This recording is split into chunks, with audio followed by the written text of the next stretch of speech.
How many people know that it's still on the law? There's a Full Employment Act. The Full Employment Act of 1978. It says that the first responsibility of the government is to ensure full employment. Every time it mandates that the Federal Reserve, Bernanke, the engineer of all these bailouts to the rich, you know what his job is? To complete full employment. It's that act that says he has to go to Congress every 3 months.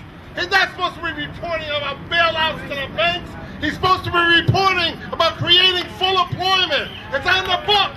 It's the Full Employment and Balanced Growth Act of 1978. When the government gives $50 billion to General Motors, it says that a condition of that money is that they shut plants and lay off workers. Not only is it unconscionable, it's illegal. It's a violation of the law. We don't gotta be defensive when we say, well, we have a right to our job.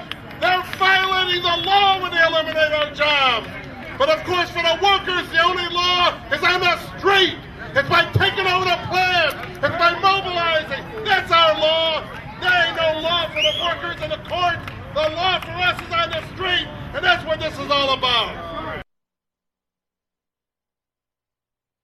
Employees union is robbing somebody else's workers in the airport. There's all kinds of crazy union eating union, and the enemy loves it.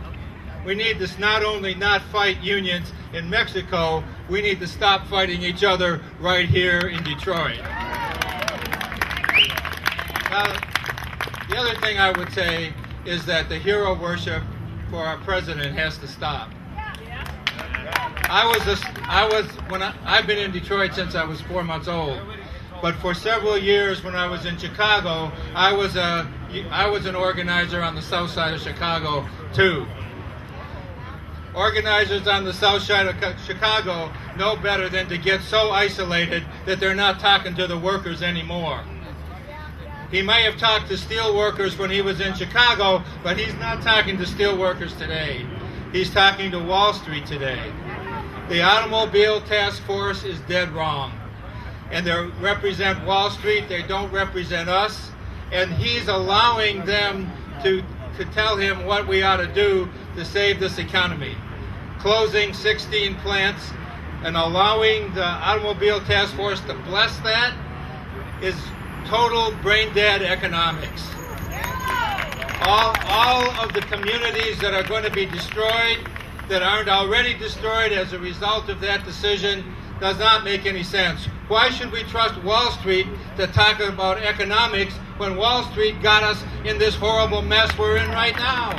Why would you go to the same people that destroyed the workers? Now, you know, my father worked for Chrysler. He was a boiler operator. He got up every morning to work at the midnight shift at Chrysler. He did it not just to put food on our table. He did it to send his children and his grandchildren to have a better life than he ever had before. That was the guts. Now he and everybody like him that doesn't know a derivative from an arc welder, that had nothing to do with packaging loans and sending them around the country so you can't even find your mortgage today, had nothing to do with what's causing the 36th District Court to have people losing their houses lined out the door, turning, as one lawyer told us yesterday, a court into a foreclosure court. Hundreds of people every day losing their houses that had nothing to do with causing this economic disaster. We have to have a moratorium on foreclosures. We have a governor who has nothing to lose. She's not running for office again. She just needs the courage to use the same laws that we used in 1930 to make sure that the banks have to come to the table. The banks will not come to the table, and I didn't even know this till Jerry's partner told us yesterday, because they're getting paid to destroy these houses. And they have insurance once the houses are destroyed. And that is a sin. And that we own the banks, and we can't even get the banks to bargain with us. The only thing that will bring the banks to the table is a moratorium on foreclosures. If they can't get rid of these houses, if they have to bargain with us, If they can't make money, they will come to the table. A moratorium now. And it shouldn't just be the governor. Our president, that most of us worked our tail off to elect, ought to be calling a national moratorium on foreclosures. Moratorium now. Moratorium now. Moratorium now. Moratorium now. Now there's one other thing I need to say.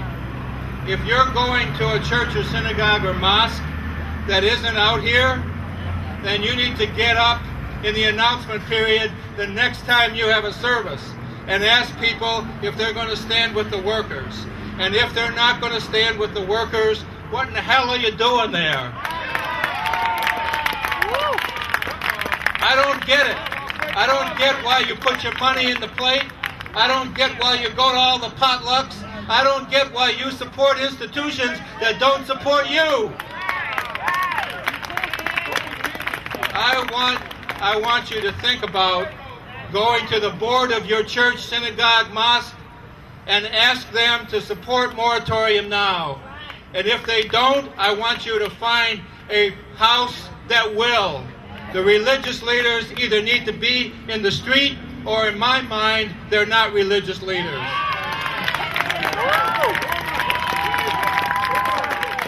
So I want to know how many people will do that for me.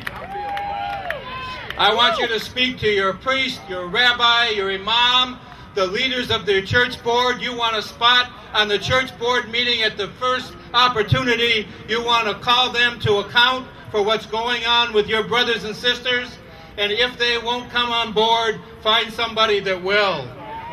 No longer support people who won't support you. And at the same time, you need to call them to support people who are asking for a moratorium now. It's the only way we're going to save people's houses.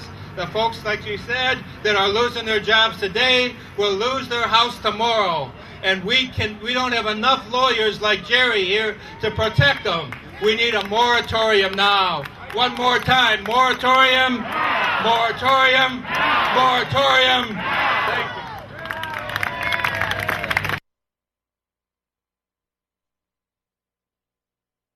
Lost trust in our banks, and frankly, I've lost trust in the sense of leadership that they try to portray. We need to reinvent economics and reinvent work and reinvent corporations and reinvent unionism too. We need to just reinvent how we do the world. We just got to get over this 20th century 1950s mindset. We need a post-capitalist solution. Could you talk about who was conspicuously absent here? Well, you mean at the National Summit? Yes. First of all, they don't have the labor movement represented in labor's capital. That's number one. They made no attempt to do so. They don't really have any regard for the common person either. They don't have the working people, the unemployed, the homeless, the people who've lost their jobs. They don't have anybody in the retiree ranks or even white-collar represented.